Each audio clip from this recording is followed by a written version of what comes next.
شاہ صاحب یہ ارشاد فرمائیے گا کہ کیا حضرت امیر معاویہ رضی اللہ تعالیٰ عنہ حضرت علی کرم اللہ وجہ الکریم کو نعوذ باللہ گالیاں دلواتے تھے؟ یہ بہت زیادہ لوگوں میں نا جان بوجھ کر یہ معاملہ، اور اس کے ساتھ میں ایک سوال اور بھی جوڑنا چاہوں گا، اس کے بارے میں چاہیں تو پہلے ارشاد فرما دیجیے گا کہ حضرت امیر معاویہ رضی اللہ تعالیٰ عنہ اور حضرت مولا علی شیر خدا، ان کا تقابل ہمارے ہاں تو تقابل نہیں ہے، کیا ارشاد فرمائیں گے اس تقابل بارے والی میں؟ بات کو بعد میں عرض کر دوں گا. میں چاہوں گا حافظ صاحب کہ یہ جو سب علی والا جو مسئلہ ہے اور سب معاویہ والا جو مسئلہ ہے، جی گالیوں والا جو مسئلہ ہے، جی میں یہ چاہوں گا کہ اس مسئلے کو جڑ سے کاٹ کے نا آپ کو عرض کر دوں. اللہ بہت اچھے، بہت چار کتابیں ہیں، جی البدایہ والنہایہ، طبقات، الکامل اور تبری. ان چار کتابوں سے ایک روایت لی جاتی ہے اور اسی روایت کی انگلیوں پر ناچا جاتا ہے.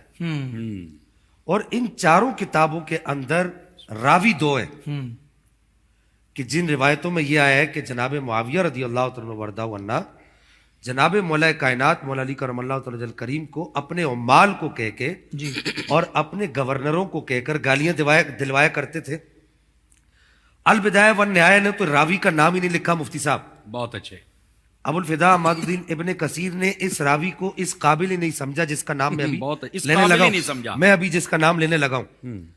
اور تبری نے اور طبقات نے اور الکامل نے اس کا نام لکھا ہے. نام اس کا ہے ابو مخنف. لوط بن یحییٰ اس کا نام ہے. لوط نام ہے، کنیت اس کی ابو مخنف ہے اور ابن یحییٰ ہے. اب حافظ صاحب تھوڑا سا اگر اس کو ٹیکنیکلی سمجھا جائے، جی حضور. جناب مولا مرتضیٰ کرم اللہ تعالی الکریم کی شہادت ہوتی ہے 40 ہجری میں، اور جناب سیدنا معاویہ رضی اللہ تعالیٰ وارضہ عنہ کی وفات ہوتی ہے 60 ہجری میں. تمام سیرت کی کتابوں میں اور تمام علم رجال، علم جرح و تعدیل کی کتب میں اس آدمی کی جو تاریخ ولادت لکھی ہے وہ لکھی ہے 58 ہجری. اللہ اور 58 ہجری، بعض کتابوں میں تاریخ کلیوبی میں اس کی تاریخ ولادت لکھی 60 ہجری. جی جناب معاویہ کی وفات ہوتی ہے، پھر سنیے، 60 ہجری کو. بہت اچھے، بہت اچھے، پیدا یہ ہو رہا ہے 60 ہجری کو بہت اچھے. یا 58 ہجری کو مان لیں. جی حضرت مولا کائنات مولا علی کرم اللہ تعالی الکریم 20 سال پہلے چلے گئے، بہت اچھے. اور یہ بدبخت آدمی مرتا ہے 170 ہجری میں یا بعض روایات کے مطابق 160 ہجری میں. اب 2 سال کا بچہ کیسے بتا سکتا ہے؟ مرکزی راوی ہے بہت اچھے. وہ، کیسے بتا سکتا ہے؟ پہلا راوی ہے جو کہتا ہے میں نے خود دیکھا کہ ممبروں سے جناب مولا مرتضیٰ کرم اللہ تعالی الکریم کو گالیاں دی جاتی تھی.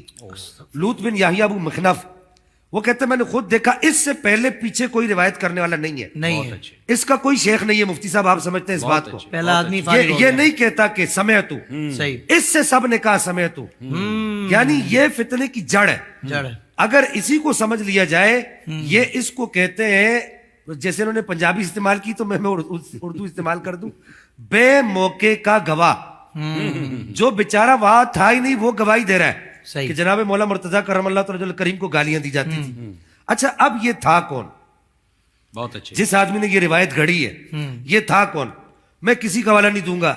فدائے اہل بیت، عاشق اہل بیت، اور یوں سمجھیے کہ مجنون اہل بیت، کیا کہنے. امام احمد بن حنبل، جو یہ کہتے تھے کہ میری دونوں آنکھوں کا نور اہل بیت اطہار کے نام سے چمکتا ہے. اللہ. امام احمد بن حنبل نے اپنی مسند کے اندر اس کو لکھا کہ یہ سڑا ہوا رافضی راوی ہے. اس نے سقیفہ بنو ساعدہ سے لے کر جمل اور صفین تک کی ساری باتیں اس نے گڑھی ہیں. اللہ. اس کے علاوہ کسی اور نے نہیں گڑھی. خواجہ قمر الدین سیالوی صاحب ہیں، بہت اچھے. انہوں نے مذہب شیعہ کے اندر لکھا ہے کہ یہ وہ مرکزی راوی ہے جس نے حضرت معاویہ، حضرت عمر بن العاص، میں باقی سارے پٹھے بھی گول کرنے لگا ہوں، حضرت عمر بن العاص، حضرت طلحہ بن عبید اللہ، بہت اچھے. ان 3 لوگوں کے بارے میں روایات گھڑی ہیں. اور سقیفہ بنو ساعدہ سے لے کر اور جمل اور صفین تک اس نے ساری جھوٹی روایتیں گھڑ کے اہل سنت کی کتب میں داخل کی ہیں. اللہ. بعض کتب کے اندر بہت اچھے. داخل کیے اللہ. اور داخل کر کے، اچھا اب یہاں پر بعض لوگ کیا کہتے ہیں مفتی صاحب، جی اہل سنت کی کتب میں کیسے داخل ہو گئے؟ اب جیسے حافظ صاحب یہاں بیٹھے ہوئے، میں اس کی مثال دے دیتا ہوں. علامہ زابی لکھتا ہے، کہتا ہے میں صبح صبح بیٹھا ہوا تھا فجر کی نماز پڑھ کے، اللہ زابی کہتا ہے میرے پاس ایک بندہ کتاب لے کر آیا، زابی جیسا آدمی، کہتا ہے میرے پاس ایک بندہ کتاب لے کر آیا، آپ نے کیا لکھ دیا شمس الدین زابی؟ کہا کیا لکھ دیا؟ کہا یہ دیکھیں۔ کہتے ہیں وہ میں نے لکھا ہی نہیں تھا۔ کہا یار یہ تو میری رائٹنگ بھی نہیں ہے۔ کہا پھر کس نے لکھا ہے؟ تو کہتے ہیں کہ جب میں نے ریسرچ کی، تحقیق کی سیر اعلام نبلا کے اندر، کہتے ہیں جب میں نے تحقیق کی تو مجھے پتہ چلا میرے شاگردوں میں ایک وہ شاگرد بھی ہے جو ہے رافضی، اللہ لیکن سنی بن کے پڑھنے کے لیے آیا ہوا ہے۔ اللہ میں نے اس سے پوچھا یہ زابی کہہ رہا ہے، آپ سمجھتے ہیں قبلہ زابی کیا کون ہے؟ بات ہے، کیا بات ہے۔ زابی اگر کسی کی موافقت کر دے تو اس کی مخالفت کوئی نہیں کر سکتا، اور زابی اگر کسی کی مخالفت کر دے تو بخاری جیسا محدث بھی اس کی موافقت نہیں کر سکتا۔ تو زابی کہتا ہے پھر میری کتابوں کے اندر تعریف ہو سکتی ہے، امام احمد بن حنبل سے بڑھ کر آپ محب اہل بیت نہیں ہے۔ بہت اچھے۔ خواجہ قمر الدین سالوی صاحب نے اپنی کتاب مذہب شیعہ کے اندر لکھا ہے، صفحہ نمبر 9 پر لکھا ہے، آپ نے فرمایا یہ سڑا ہوا رافضی راوی ہے اور سب علی والی روایت کا مرکزی راوی یہی ہے، لہذا اس کی روایت درست نہیں ہے۔ جناب معاویہ رضی اللہ تعالیٰ وردہ عنہ حضرت مولا کائنات مولا علی کرم اللہ تعالیٰ کریم کو گالی نہیں دلوایا کرتے تھے۔ ایک بات اور عرض کر دوں، کیا بات ہے۔ اگرچہ یہ بات میں نے آج تک نہیں کہی مفتی صاحب، آج تک نہیں کہی، میرا ضمیر گوارا نہیں کرتا، لیکن چونکہ اب معاملات ایسے آگے، اب پیاز پر سے چھلکا اتارنا پڑ رہا ہے۔ آج کہہ رہا ہوں جس جگہ یہ روایت لکھی ہے نا ابو مخلف سے، ٹھیک ہے، آگے سدی سے ایک روایت اور بھی لکھی ہے، یہ سدی بھی مرکزی راوی ہے خارجیوں کا۔ اللہ البدایہ والنہایہ کے اندر، تبری کے اندر، تبکار کے اندر، الکامل ابن اسیر کے اندر، تینوں چاروں کتابوں کے اندر صحیح اسی سے جڑ کے ایک روایت اور بھی لکھی ہے کہ جناب مولا مرتضیٰ کرم اللہ تعالی کریم کی طرف سے بھی یہ کام کیا جاتا تھا۔ اللہ نعوذ باللہ۔ کیا ہم اب یہ بات لکھ کر، جی میں وہ کام کی نام نہیں لیتا، کیا کیا جاتا تھا؟ جی جی سمجھ گیا میں۔ آگے کیا لکھتا ہے ابن کثیر کیا لکھتا ہے؟ ابوالفدا مادود ابن کثیر وہ لکھتا ہے جس طرح ہم مولا مرتضیٰ سے شرف صحبت کی وجہ سے یہ ایکسیپٹ نہیں کر سکتے، بہت اچھے، اسی طرح جناب معاویہ سے بھی شرف صحبت کی وجہ سے یہ ایکسیپٹ نہیں کریں گے۔ واہ بہت واہ اچھے، واہ مسئلہ یہ حل، سبحان واہ واہ واہ۔ اچھا اب رہی دوسری بات تقابل والی، جی ہم جناب معاویہ کا تقابل نہیں مانتے۔ یہ مسند احمد کی حدیث یہ میں نے گھر بیٹھ کے بنائی ہے کہ میری بیوی کا کیا حال ہوگا جس پہ ہوپ کے کتے بھونکیں گے۔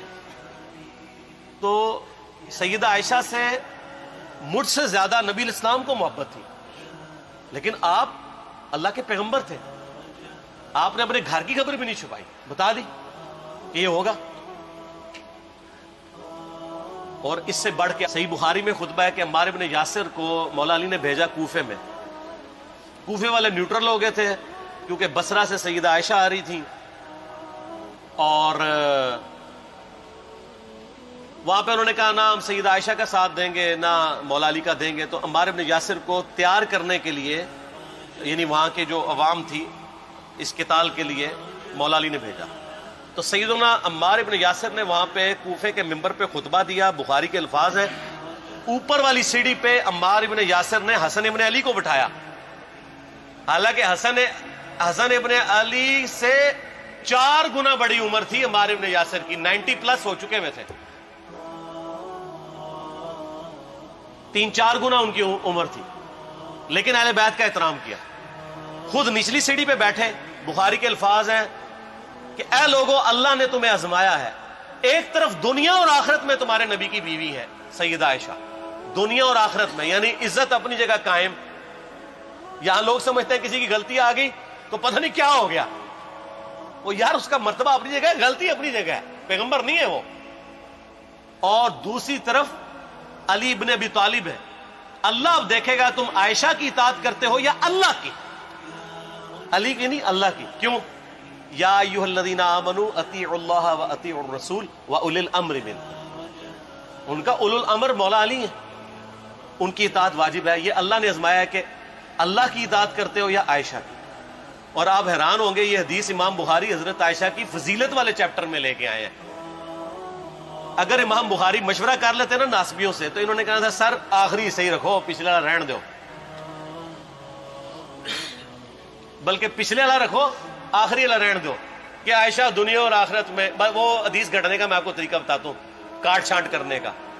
وہ آدھی حدیثیں لکھتے ہیں نا، آدھی حدیث ایسے لکھتے ہیں امام بخاری کہ سیدہ عمار ابن یاسر نے خطبے کے دوران فرمایا کہ سیدہ عائشہ دنیا اور آخرت میں تمہارے نبی کی بیوی ہے، بس. لیکن امام بخاری نے پوری حدیث لی ہے، آگے وہ بھی ڈالا ہے کہ اللہ آزما رہا ہے کہ عائشہ کی اطاعت کرتے ہو یا اللہ کی، جیسے آپ کے علماء کر رہے ہیں. صحیح مسلم کی حدیث 6488 آدھی بیان کرتے ہیں سارے مولوی، بریلوی، دیوبندی، اہل حدیث سب. میرے صحابہ کو برا مت کہو، اگر تم میں سے کسی نے احد پہاڑ کے برابر بھی سونا خیرات کر دیا اور میرے صحابہ نے 1 مد یعنی 600 گرام خیرات کی، آدھا کلو، اس کے آدھے کو بھی نہیں پہنچ سکتا بس. حالانکہ یہ مسلم کی حدیث سٹارٹ اس سے ہوتی ہے کہ عبد الرحمن بن عوف کو خالد بن ولید نے گالیاں دی جھگڑے کے دوران، حالانکہ دونوں مسلمان تھے، دونوں صحابی تھے. آپ نے حضرت خالد بن ولید کو بلا کے ڈانٹا، فرمایا تم میرے صحابہ کو برا مت کہو. تو خالد بن ولید نے تو آگے سے نہیں کہا حضور میں بھی صحابی ہوں. ان کو پتا تھا کہ عبد الرحمن بن عوف نے اس وقت اسلام قبول کیا جب اسلام کا مطلب تھا مار، تکلیف اٹھانا، اور خالد بن ولید نے گولڈن پیریڈ میں صلح حدیبیہ کے بعد اسلام قبول کیا. میں اب تم لوگ یہ کر رہے ہو، تم لوگ اگر احد پہاڑ کے برابر بھی سونا خیرات کر دو، یعنی صلح حدیبیہ کے بعد والے لوگ میرے ان کے برابر نہیں ہو سکتے.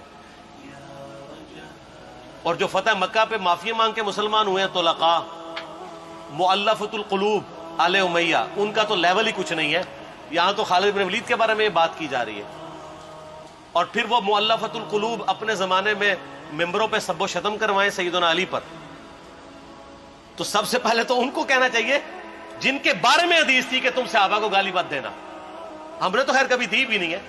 اور میں یہ آخری جملہ ان کو ایسا بولتا ہوں کہ جو ان کے دماغ تک ڈرل کر جائے گا کہ آل امیہ نے جو کچھ اپنے دور کے اندر سیدنا علی کی گستاخیاں کی ہیں نا، ہم نے تو ویسی کوئی ایک گستاخی بھی آل امیہ کے بارے میں نہیں کی ہے.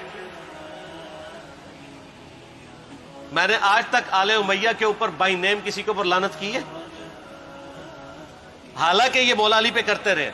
یہ ہے لعنتی خود ہو گئے نا، جب مولا علی پہ لعنت کی تو لوٹ آئی. مسند ابی اعلیٰ میں صحیح سند کے ساتھ حدیث موجود ہے، مسند احمد میں بھی موجود ہے کہ سیدنا علی کو جس نے گالی دی اس نے رسول اللہ کو گالی دی صلی اللہ علیہ وسلم. جب ام سلمہ نے کہا تھا، شیخ زبیر صاحب نے اس کو تحکیم میں صحیح لکھا ہوا ہے فوٹ نوٹ کے اوپر، کہ لوگوں تمہارے ممبروں پر رسول اللہ کو گالیاں دی جاتی ہیں، تو انہوں نے کہا معاذ اللہ، ہم کب کہیں گے، ایسا نہیں ہو سکتا. تو ام سلمہ نے کہا تم لوگ علی اور اس سے محبت کرنے والوں پہ گالی گلوچ نہیں کرتے ہو کیا؟ جبکہ میں نبی کی بیوی کہتی ہوں کہ سب سے زیادہ رسول اللہ سے محبت، سیدنا علی سے محبت نبی صلی اللہ علیہ وآلہ وسلم کرتے تھے. لہٰذا جب یہ تم کہتے ہو نا علی پر لعنت، علی سے محبت کرنے والوں پہ لعنت، تو یہ لعنت تو تم نبی علیہ السلام تک لے کے جا رہے ہو نعوذ باللہ، کیونکہ علی سے محبت کرنے والا تو پہلے نمبر پہ نبی صلی اللہ علیہ وآلہ وسلم ہے. اور پھر کہتے ہیں سب کا مطلب تنقید ہے. اور نہ، پرانیاں گلاں، پرانے بابے، پرانے بزرگ، جھوٹے ہو. صحیح مسلم کھولو 6229 غدیر خم سے اگلی حدیث، لعن اللہ ابا التراب کے الفاظ ہیں، مٹی والے ابن ابی طالب پر لعنت، یہ الفاظ موجود ہیں. سب کا ترجمہ لعنت ہی ہے، تنقید نہیں ہے. اچھا پھر میرا معصومانہ سوال ہے کہ اس کا مطلب ہے صحابہ پہ تنقید کرنا اچھا کام ہے؟ کہیں گے نہیں. تو بتاؤ یہ برا کام کون کرتا تھا؟ شیعہ کا ابا کون ہے؟ رافضیوں کا ابا کون ہے؟ آل امیہ. تو لہذا شیعہ نو میں کہنا کہ تسی شیخین کے اوپر بکواس اور تبرہ کرنے کی بجائے نا آپ لوگوں کو حقائق بتائیں کہ ٹوٹی کمند کہاں. یہ سب مجرمین آل امیہ ہے. اور یہ آل امیہ اور بنو ہاشم کی لڑائیاں نبی علیہ السلام کی بعثت سے پہلے چل رہی تھی، صدیوں سے چل رہی تھی. وہ تو پھر اللہ نے بنو ہاشم کو نبوت کے لیے چنا تو ان کو یہ پھر جیلسی ہضم نہیں ہوئی، وہ چیز آگے چلتی تھی. خیر چھوڑ دیں، ایک تلخ ٹاپک ہے. صلاۃ بر محمد و آل محمد، اللہم صلی علی محمد و علی آل محمد. ٹھیک ہو؟